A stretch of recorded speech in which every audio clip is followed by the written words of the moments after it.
Hello students, today we are going to start a new topic, that is theory base of accounting. Theory base of accounting include principles, concepts, conventions, rules, guidelines, etc. जैसा कि हम जानते हैं तो accounting का main aim है to provide information to various interested parties. Accounting को हम लोग कहते हैं लैंग्वेज ऑफ द बिजनेस, क्योंकि ये इंफॉर्मेशन प्रोवाइड करता है। और अकाउंटिंग इंफॉर्मेशन की कुछ क्वालिटीज़ होनी चाहिए, जैसे पढ़े थे हम लोग पिछले चैप्टर में, reliability, relevance, comparability, understandability etcetera. तो अब बहुत ज़रूरी है इसके लिए कि अकाउंटिंग करने के लिए कुछ सर्टेन रूल्स हो जिसको फॉलो किया जाए, कुछ कंसेप्ट्स हैं जो फॉलो करना चाहिए। तो पूरी दुनिया में बहुत जगह अकाउंटिंग होती है, बहुत सारे अकाउंटेंट्स हैं। तो अगर वो सारे अकाउंटेंट्स अगर एक रूल को फॉलो करेंगे तब तो अकाउंटिंग मीनिंगफुल होगा। अगर सब लोग अपने अपने हिसाब से अपने अपने रूल से अकाउंटिंग करेंगे तो अकाउंटिंग का कोई मीनिंग नहीं रहेगा, क्योंकि सब लोग नहीं समझ पाएंगे। तो यूनिफॉर्मिटी लाने के लिए एक जैसा सब लोग करें, जिससे कि समझ सके, हर व्यक्ति समझ सके अकाउंटिंग को, जो अकाउंटिंग से रिलेटेड चीज़ है, जो यूजर्स ऑफ अकाउंटिंग इन्फॉर्मेशन है वो अकाउंटिंग को समझ सकें और कंपेयर कर सकें और उनके लिए यूजफुल हो। इसके लिए बहुत ज़रूरी है कि कुछ रूल्स होने चाहिए, प्रिंसिपल्स होने चाहिए, कंसेप्ट होने चाहिए, जिसको सब लोग फॉलो करें। तो अकाउंटिंग प्रिंसिपल्स हैं जो time to time over a period of time develop किए गए हैं, और इनका जो मेन पर्पज़ है यही है कि अकाउंटिंग यूजफुल हो। और अकाउंटिंग स्टेटमेंट्स होते हैं, financial statements, profit loss account, balance sheets account, जिसको जितने भी इंटरेस्टेड लोग हैं सब उसमें इंफॉर्मेशन सबको चाहिए। तो जितने भी अकाउंटिंग रूल्स हैं, गाइडलाइंस हैं, प्रिंसिपल्स हैं, उनको एक जनरली कहा जाता है GAAP, GAAP, generally accepted accounting principles. ये लिखा है generally accepted accounting principles, GAAP. तो अकाउंटिंग प्रिंसिपल्स का हम मीनिंग पढ़ते हैं। Accounting principles are uniform set of rules. Set of rule means कई सारे रूल हैं उसके अंदर, और यूनिफॉर्म मीन्स एक जैसा रूल। जितने भी अकाउंटिंग करने वाले लोग हैं सब लोग एक ही रूल को फॉलो करेंगे। और गाइडलाइंस हैं जिनको डेवलप किया गया है जिससे अकाउंटिंग इंफॉर्मेशन में यूनिफॉर्मिटी आए, मीन्स एक रूपता आए, सब लोग एक जैसा करेंगे तभी वो यूजफुल होगा, मीनिंगफुल होगा। And easy understanding of the accounting information, accounting information को ईजिली समझा जा सके और उसमें यूनिफॉर्मिटी आए, मतलब एक जैसा सब लोग करें। इसके लिए uniform set of rules, guidelines develop किए गए हैं और उन्हीं को बोलते हैं अकाउंटिंग प्रिंसिपल्स। तो अकाउंटिंग प्रिंसिपल्स का हम कैरेक्टरिस्टिक्स जानते हैं, इनकी खास बातें क्या हैं अकाउंटिंग प्रिंसिपल की। तो accounting principles are general guidelines, जैसा कि बताया अभी, जनरल गाइडलाइन है। जनरल गाइडलाइन मीन्स क्या है? जनरल ये जो क्या वर्ड है, मीन्स जितने भी अकाउंटिंग करने वाले लोग हैं, जितने भी अकाउंटेंट हैं, सब लोग उसको फॉलो करते हैं, सब उसको एक्सेप्ट करते हैं, इसलिए इसको जनरल गाइडलाइन कहते हैं। हर कंपनी के लिए, हर फर्म के लिए है, किसी स्पेसिफिक कंपनी के लिए नहीं, किसी स्पेसिफिक ऑर्गेनाइजेशन के लिए नहीं है, सभी के लिए है, जितने भी लोग अकाउंटिंग करने वाले लोग, इसीलिए इनको जनरल गाइडलाइन बोलते हैं। और इसीलिए इनको कहा जाता है generally accepted accounting principles. Second इसकी कैरेक्टरिस्टिक है accounting principles are man made. Accounting principles natural science की तरह नहीं है, इसको इंसानों ने बनाया है।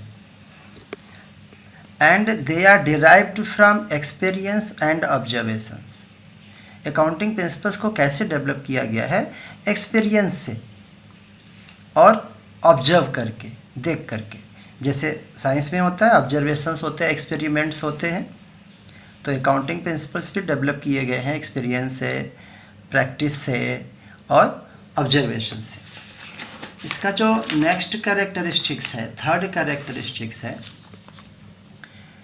Accounting principles are flexible. Flexible हैं, ये रिजिड नहीं है। मीन्स क्या? They are subject to change with the passage of time. जैसे जैसे समय पास होता है अकाउंटिंग प्रिंसिपल्स को में चेंज की ज़रूरत पड़ती है। क्यों चेंज करना पड़ता है? क्योंकि इन्वायरमेंट चेंज होता है, सिचुएशन चेंज होती है, बिजनेस प्रैक्टिसेस चेंज होते हैं, गवर्नमेंट की पॉलिसी चेंज होती हैं, और जो अकाउंटिंग इंफॉर्मेशन के यूजर्स हैं उनके नीड्स भी चेंज होते रहती हैं टाइम टू टाइम। इसीलिए अकाउंटिंग प्रिंसिपल चेंज होते रहते हैं टाइम टू टाइम, इसीलिए इनको फ्लेक्सिबल कहा जाता है। अब इतना जल्दी जल्दी नहीं चेंज होते, हाँ, बट चेंज हो सकते हैं, नो डाउट। अब क्वेश्चन आता है कि आखिर अकाउंटिंग प्रिंसिपल्स की ज़रूरत क्या है? क्यों हमें अकाउंटिंग प्रिंसिपल्स को डेवलप करने की ज़रूरत पड़ गई? तो जैसा कि हमने बताया था, to make the accounting information meaningful. अगर हम किसी चीज़ को विदाउट रूल करेंगे तो वो चीज़ मीनिंगफुल हो जाएगी। विदाउट प्रिंसिपल करेंगे, विदाउट गाइडलाइन करेंगे तो वो मीनिंगफुल नहीं होगी। जिस पर्पज़ के लिए अकाउंटिंग है, अकाउंटिंग का मेन पर्पज़ क्या बताए? To provide information. तो जो इन्फॉर्मेशन आएगी वो उसमें क्वालिटी नहीं आएगी, जो क्वालिटेटिव कैरेक्टरिस्टिक्स है होनी चाहिए अकाउंटिंग इन्फॉर्मेशन में, जैसे relevant, reliability, understandability, objectivity, comparability, वो सब क्वालिटीज़ नहीं आ पाएंगी विदाउट रूल्स के, विदाउट गाइडलाइंस के, विदाउट प्रिंसिपल्स के। और किस लिए ज़रूरत है अकाउंटिंग प्रिंसिपल्स की? To bring uniformity. जैसा कि बताया, अकाउंटेंट जितने भी हैं वो सब एक तरह से करें, एक ही रूल को फॉलो करें, जिससे कि एक रूपता आए कि एक जैसा सबका होगा, तभी सब समझ पाएंगे।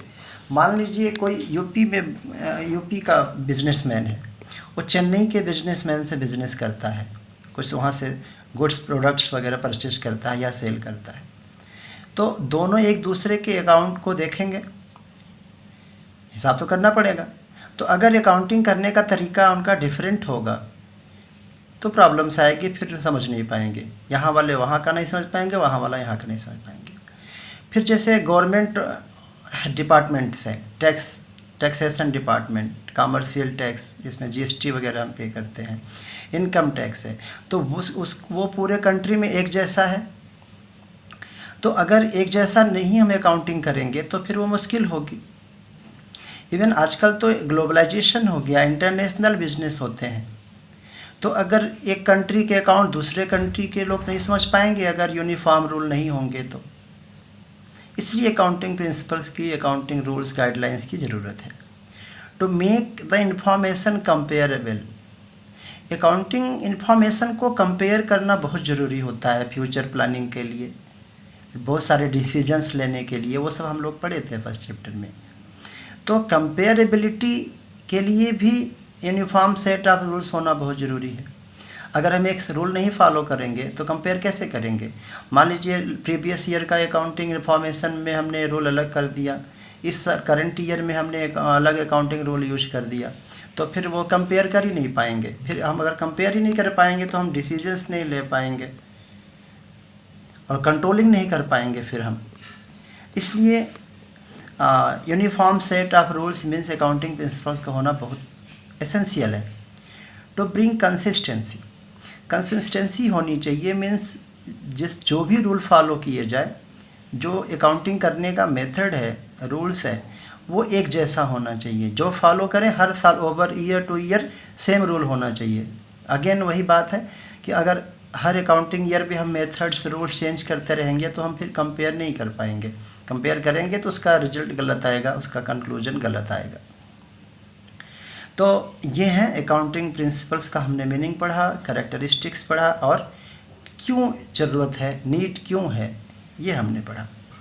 अब हम बात करते हैं classification of accounting principles. Accounting principles को क्लासिफाई किया गया है 2 पार्ट में। फर्स्ट है अकाउंटिंग कंसेप्ट्स और अजम्पशंस। अजम्पशंस क्या है? हमें अज्यूम करना पड़ता है, कुछ चीज़ें मान लेना पड़ता है, उन्हीं को बोलते हैं कंसेप्ट। एंड नेक्स्ट है कन्वेंशंस। कन्वेंशंस क्या है? जो ट्रेडिशंस हैं, कस्टम्स हैं, उनको बोलते हैं कन्वेंशंस। तो ये प्रिंसिपल्स के अंदर ही आते हैं। अगर कोई कंसेप्ट के नाम से पूछे तो भी आपका आंसर वही होगा, प्रिंसिपल्स के नाम से पूछेगा तो भी वही आंसर होगा, कन्वेंशन के नाम से पूछे तो भी वही आंसर होगा। जैसे कि बात करें अगर हम अकाउंटिंग कंसेप्ट की, तो अकाउंटिंग कंसेप्ट में 3 तो बेसिक कंसेप्ट्स हैं, जिसको going concern concept, consistency concept, accrual concept, business entity concept, money measurement concept, accounting period concept, historical cost concept, matching concept, dual aspect concept. अब अगर आपके एग्जाम में आता है गोइंग कंसर्न प्रिंसिपल के नाम से पूछ लिया, तो भी आपका कंसेप्ट बोले प्रिंसिपल बोले, अगर ये मेन आपको पहचान, गोइंग कंसर्न लिखा है तो यहाँ कंसेप्ट लिखे तो भी वही बात है, प्रिंसिपल्स पूछे तो भी वही बात है। कंसिस्टेंसी कंसेप्ट के नाम से पूछा जाए या कंसिस्टेंसी प्रिंसिपल के नाम से पूछा जाए, बात एक ही है। अक्रूवल कंसेप्ट से पूछे या अक्रूवल प्रिंसिपल के नाम से पूछा जाए, सेम बात है। उसी तरह बिजनेस एंटिटी कंसेप्ट बोला जाए या बिजनेस एंटिटी प्रिंसिपल बोला जाए, बात वही है, आंसर सेम होगा। मनी मेजरमेंट कंसेप्ट बोले या मनी मेजरमेंट प्रिंसिपल बोले, एक ही बात है। अकाउंटिंग पीरियड कंसेप्ट या accounting period principle, historical cost concept या historical cost principle, matching concept या matching principle, dual aspect concept या प्रिंसिपल्स। तो ये प्रिंसिपल के ही पार्ट है, कंसेप्ट अलग से नहीं आ गए, ये सब प्रिंसिपल्स ही हैं। फिर अकाउंटिंग कन्वेंशंस हैं। अकाउंटिंग कन्वेंशंस में जैसे है, फर्स्ट है convention of full disclosure, convention of materiality, convention of conservatism और प्रूडेंस। तो इनको हम 1 बाय 1 समझेंगे। तो अभी तो आज तो हम ब्रीफिंग करेंगे, सिर्फ डिटेल में आगे के वीडियो में आपको मिल जाएगा, इसका डिटेल अच्छे से एग्जांपल के साथ बाद में बताएंगे। आप चैनल को सब्सक्राइब कर लीजिए, जिससे कि आपको जब अपलोड करें इस सब का डिटेल बताने के लिए तो आप लोग को पता चल जाए। तो अभी तो थोड़ा थोड़ा बताएंगे सबके बारे में। जैसे है गोइंग कंसर्न कंसेप्ट। तो गोइंग कंसर्न, गोइंग क्या है? कंटिन्यूटी सजेस्ट कर रहा है कि कंसर्न किसी बिजनेस फर्म को हम मानते हैं कि वो हमेशा चलता रहेगा। अकाउंटिंग करते समय उसको हम मान के चलते हैं कि हमारा बिजनेस हमेशा चलता रहेगा। तो बिजनेस हमारा हमेशा चलता रहेगा, तो जैसे फिक्स्ड एसेट्स है, मशीन, लैंड, बिल्डिंग, उनको सेल नहीं करेंगे। अगर हम बिल्डिंग सेल कर देंगे, फैक्ट्री का बिल्डिंग है, ऑफिस का बिल्डिंग है, शोरूम का बिल्डिंग है, सेल कर देंगे, बिजनेस चलेगा कैसे? तो फिर इसीलिए तो हमें जो फिक्स एसेट्स हैं उनके हम कॉस्ट प्राइस दिखाएंगे, मार्केट वैल्यू नहीं दिखाएंगे, क्योंकि सेल नहीं करना है। जैसे हमें फैक्ट्री है, फैक्ट्री लगा हुआ है, बिल्डिंग है, या शोरूम गोडाउन सब बिल्डिंग में ही होता है, तो बिल्डिंग तो हमको सेल करना नहीं, क्योंकि बिजनेस हमको करना है, बिजनेस हमारा चलता रहेगा हमेशा, तो फिर मार्केट वैल्यू उनको दिखाना नहीं, क्योंकि सेल नहीं करेंगे। फिर है कंसिस्टेंसी कंसेप्ट है। कंसिस्टेंसी का मीनिंग ये है कि मेथड्स, पॉलिसीज़ जो भी हम एडेप्ट करते हैं, यूज करते हैं, वो ईयर टू ईयर चेंज नहीं होना चाहिए। एक बार जो पॉलिसी हम अपनाते हैं, यूज करते हैं या मेथड यूज करते हैं, वो फ्रीक्वेंटली चेंज नहीं होना चाहिए, सेम फॉलो करना चाहिए। फिर है अक्रूवल कंसेप्ट। अक्रूवल कंसेप्ट कहता है कि हम जैसे गुड्स सेल किए, तो गुड्स सेल किए तो वो हम बुक में रिकॉर्ड कर लेंगे, पैसे मिले चाहे नहीं मिले, मीन्स अक्रू हो गया, हमने गुड्स सेल कर दिया तो पैसा पाने का हमारा राइट हो गया, तो उसको हम रिकॉर्ड कर लेंगे, पैसे नहीं मिले तो भी, मिल गए तो भी, नहीं मिले तो जिस अकाउंटिंग ईयर में हमने सेल किया उसी अकाउंटिंग ईयर में हम उसको सेल को शो करेंगे, पैसे चाहे जब मिले। इसी तरह से हमने कोई एक्सपेंस किया, खर्च किया, खर्च ज़रूरी नहीं कि हम पैसे लें तभी खर्च हुआ, हम कोई सामान परचेस किए, परचेस करके सामान हमने यूज कर लिया। बिजनेस में मान लीजिए मशीनों को चलाने के लिए हम डीजल लाते हैं, तो डीजल हमने ख़रीदा, मशीनों में हमने यूज कर लिया, मशीन चला, डीजल ख़त्म हो गया, तो वो एक्सपेंस मान लिया जाएगा, भले हम डीजल का पैसा अभी नहीं दिए हैं। तो जिस अकाउंटिंग ईयर में हम एक्सपेंस करते हैं, जिस अकाउंटिंग ईयर से रिलेटेड इनकम होती है, उसी अकाउंटिंग ईयर में उसको शो करना होगा, रिकॉर्ड करना होगा। पेमेंट चाहे हो चाहे ना हो, पेमेंट कब होगा वो दूसरी बात है। तो इसको बोलते हैं अक्रूवल कंसेप्ट। फिर है बिजनेस एंटिटी कंसेप्ट। बिजनेस को एक अलग पहचान होती है सभी से। अकाउंटिंग करते समय जितने भी पर्सन्स हैं बिजनेस से रिलेटेड, उनको बिजनेस से अलग माना जाएगा। बिजनेस की एक अलग अपनी पहचान हो गई, उसके ओनर्स, उसके कस्टमर्स, उसके एम्प्लॉइज, उनकी पहचान अलग है। अकाउंटिंग करते समय सबको अलग मानेंगे, बिजनेस की अपनी अलग एक पहचान है। जैसे आप जाते हो स्कूल में फ़ीस जमा करते हो, तो आप स्कूल में फ़ीस देते हो, स्कूल को फ़ीस देते हो। हालांकि फ़ीस पैसे तो लेता है क्लर्क, रसीद देता है क्लर्क जो कैशियर होता है स्कूल का, लेकिन आप ये नहीं कहते, हमने कैशियर का नाम नहीं लेके बोलते कि हमने मिस्टर राम को फीस दिया, श्याम को फीस दिया, नहीं, आप स्कूल को फीस दी, तो स्कूल की पहचान अलग हो गई। जैसे हम बैंक में पैसा जमा करने जाते हैं, तो पैसे हम बैंक में जो कैशियर होता है उसको देते हैं, लेकिन रसीद जो मिलती है वो बैंक के नाम से मिलती है, उस कैशियर से मतलब नहीं है। कैशियर सिर्फ बैंक को रिप्रेजेंट कर रहा है, तो बैंक की पहचान अलग हो गई। इसमें काम करने वाले स्टाफ, मैनेजर, ओनर, सब उनकी पहचान अलग है। तो बिजनेस की अपनी एक अलग पहचान है। इसको सब डिटेल आगे चल के एक एक करके अच्छे से बताएंगे, अब इसे ब्रीफिंग बता रहे हैं। मनी मेजरमेंट कंसेप्ट है। मनी मेजरमेंट मीन्स जो भी ट्रांजैक्शन हम रिकॉर्ड करेंगे उसको मनी में एक्सप्रेस किया जा सकता है तो भी रिकॉर्ड करेंगे। जैसे हमने गुड सेल किया तो पता है कि 10,000, 2,000, 500 जो भी सेल किया उसकी वैल्यू हमें पता है, वो रिकॉर्ड करेंगे। जिसको हम मनी में नहीं बता सकते, ऐसे इवेंट्स को हम रिकॉर्ड नहीं कर सकते। जैसे न्यू मैनेजर अपॉइंट किया गया, तो न्यू मैनेजर अब कितना ऑनेस्ट है कि डिसऑनेस्ट है, और हार्ड वर्किंग है या लेजी है, वो सब चीज़ें मनी में नहीं बता सकते, इसलिए वो रिकॉर्ड नहीं होगा। तो जो भी इवेंट मनी में बता सकते हैं उसकी वैल्यू, वही रिकॉर्ड करेंगे। नेक्स्ट है accounting period concept. Accounting period हम एक ले लेते हैं, 1 ईयर का होता है, 12 मंथ का, जो 1 अप्रैल स्टार्ट होता है हर साल और 31 मार्च नेक्स्ट ईयर में जाके फिनिश हो जाता है। जैसे 1 अप्रैल 19 टू 31 मार्च 20। जैसे अभी जो अकाउंटिंग ईयर चल रहा है वो चल रहा है 1 अप्रैल 2020 से स्टार्ट हुआ है और 31 मार्च 2021 में फिनिश होगा। तो इस 12 मंथ के पीरियड का अकाउंटिंग और फाइनलाइजेशन करेंगे ईयर के एंड में, मीन्स 31 मार्च जब ख़त्म हो जाएगा तो हम फर्म का प्रॉफिट लॉस कैलकुलेट करेंगे, प्रॉफिट लॉस अकाउंट बना के। फाइनेंशियल पोजीशन हम जानेंगे बैलेंस शीट बना के। तो उस 12 मंथ का पीरियड लिया जाता है। हिस्टोरिकल कॉस्ट कंसेप्ट है, जैसा कि नाम से पता लग रहा है, हिस्टोरिकल कॉस्ट। जैसे हमने लैंड है, ज़मीन है, हमने 10 लाख रुपए में ख़रीदा था 5 साल पहले, तो आज भी बुक्स में वो 10 लाख ही दिखेगा।